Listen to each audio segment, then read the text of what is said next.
A day in my life as a full-time housewife with 2 kids. Hi everyone! Welcome back to my mini vlog.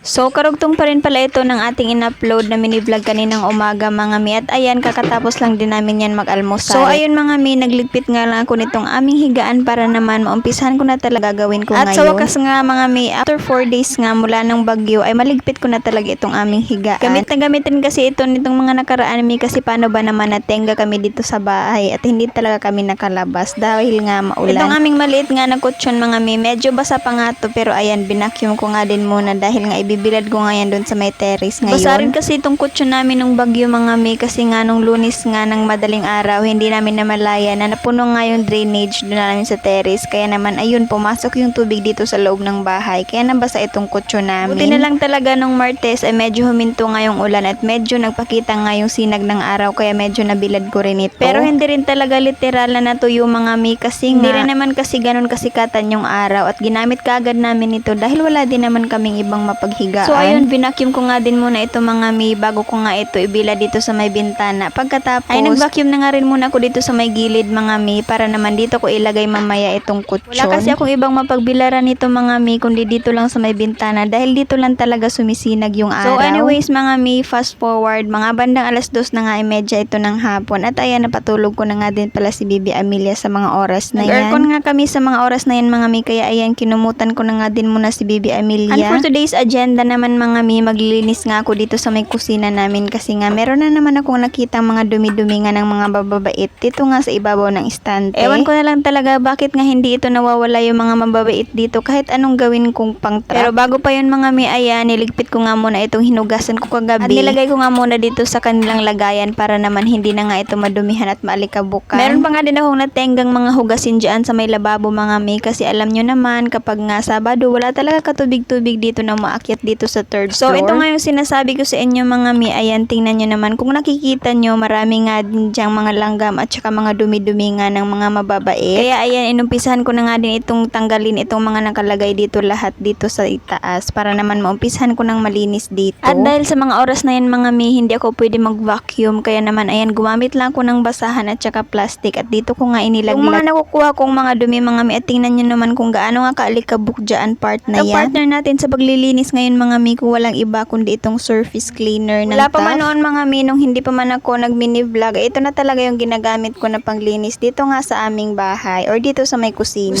Gusto ko rin kasi ito mga mi dahil hindi lang siya nakakalinis, nakaka-refresh din siya dahil nga sobrang bango nga at lemon scent yung kanyang pinaka-flavor or yung kanyang amoy. Kaya kapag ginagamit mo yan mga mi, nakaka-refresh talaga. So ayun, pagkatapos ko nga din pala maglinis or magpunas doon sa istante mga mi, ayan kumuha lang ako ng bagong basahan para naman ito yung gagamitin ko dito sa aking mga condiments bottle na pampunas.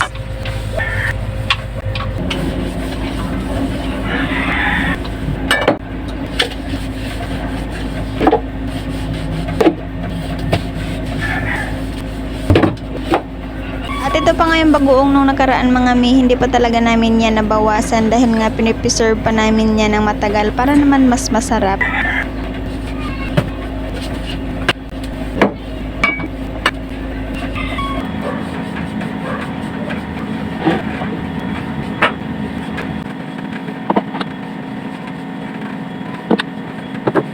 Pagkatapos ko din naman doon sa kabila mga mi, ayan, lumipat lang ako dito sa kabilang istante at same procedure lang naman yung ginawa ko. Pinagtatanggal-tanggal ko lahat ng gamit at nagpupunas-punas na nga din. Pinunasan ko lahat mga mi at bago ko nga ibalik yung mga gamit, ayan, pinunasan ko nga din muna sila isa-isa bago sila ibalik. At dahil medyo mahaba-haba na naman itong video natin mga mi, kaya hanggang dito na nga lang din muna at see you on my next mini vlog.